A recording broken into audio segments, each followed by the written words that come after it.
Center is Ohio, where officials say that they are on track for 10,000 overdose deaths this year. That is higher than the total for the entire nation in 1990. They blame a new drug that is so powerful you can die just by touching it.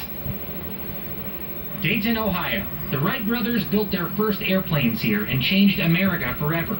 Today, the city is again at the center of an innovation, a deadly one sweeping across the country. The deputy said that there was a car accident here, and they took one person out of the vehicle who they say had a 1,000-yard stare, was out of it, and so now he's in the back of the ambulance here. You literally just walked in to cash a check, and by the time you came back, your brother had gone and come back and got in an accident and told the paramedic that he was on fentanyl. Yeah. And what did they look like? Oh, his eyes were glossy. You can barely open them. What did he say to you?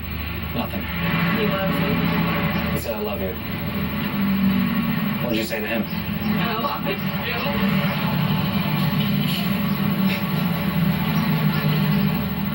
What's it like to go through this? Hell. Hell. Every day it is hell. Over the past 2 years, fentanyl, a synthetic opioid that can be thousands of times stronger than heroin, has been flooding into places like here, Montgomery County, Ohio, where the overdose death rate has been skyrocketing. Through just May, overdose deaths in the county almost hit last year's total, and officials estimate this year's final number will double that. We're on the pace to have 800 people die this year due to overdose in our county. Per capita, we're #1 in the nation in overdose deaths. Our job market's tanked. We lost all of our automotive industries, so I think it's driven by a loss of a good job. So people, I think they're depressed, they're self-medicating. The first opioid of abuse was prescription pain pills, including Oxycontin. But in response to media attention, access to pills were restricted, and in their place came heroin from Mexico, cheaper and more powerful. And then a couple of years ago, traffickers began mixing fentanyl into the heroin.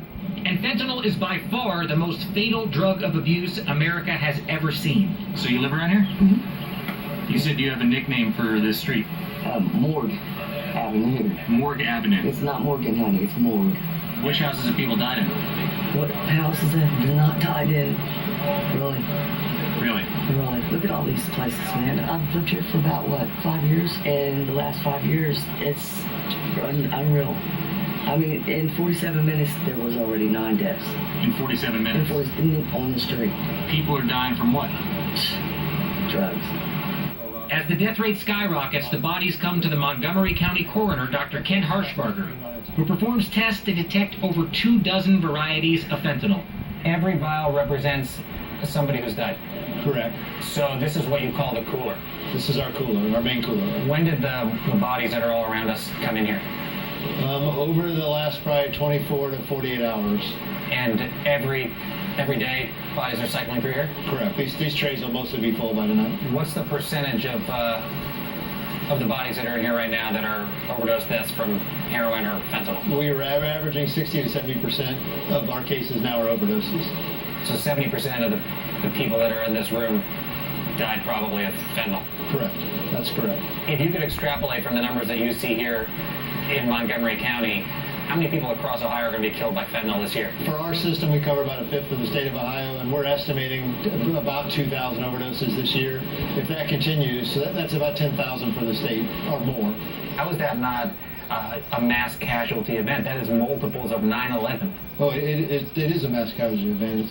This is no different than some kind of mass casualty event in any other form. It's just a medical event. A medical emergency. I believe so. It needs to be recognized that way to bring some federal assets to help us.